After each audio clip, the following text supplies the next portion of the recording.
এবার যোগীরাজ্যে ধর্ষণের অভিযোগ উঠল। ১৩ বছরের এক কিশোরীকে ধর্ষণের অভিযোগ উঠল সরকারি স্কুলের এক পিয়নের বিরুদ্ধে। ধর্ষণের জেরে ওই কিশোরীর ৫ মাসের অন্তঃসত্ত্বা হয়ে পড়েছে। চাঞ্চল্যকর এই ঘটনাটি ঘটেছে উত্তরপ্রদেশের ফারুখাবাদে।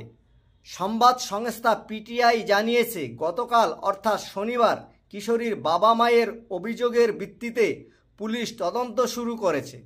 তবে এই ঘটনায় এখন পর্যন্ত কাউকে গ্রেপ্তার করা হয়নি।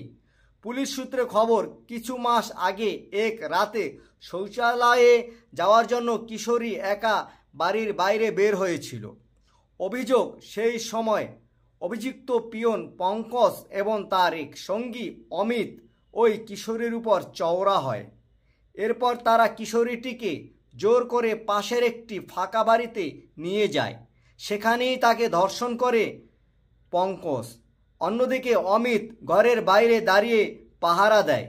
এমনকি ওই কিশোরীকে খুনের হুমকিও দেওয়া হয় বলে অভিযোগ উঠেছে। এরপর কিছু মাস কেটে যাওয়ার পর নির্যাতিতা কিশোরীর শরীরে কিছু পরিবর্তন দেখা যায়। তখনই তার মায়ের সন্দেহ হয়। জানা গিয়েছে বর্তমানে ওই কিশোরীর ৫ মাসের অন্তঃসত্ত্বা। এরপর গতকাল অর্থাৎ শনিবার কিশোরীর পরিবার তড়িঘড়ি থানায় গিয়ে অভিযোগ দায়ের করেন। পক্সো আইনের ধর্ষণের মামলা রুজু করে পুলিশ। তদন্ত শুরু হয়েছে। তবে গোটা ঘটনায় এখন পর্যন্ত কাউকে গ্রেপ্তার করতে পারেনি পুলিশ।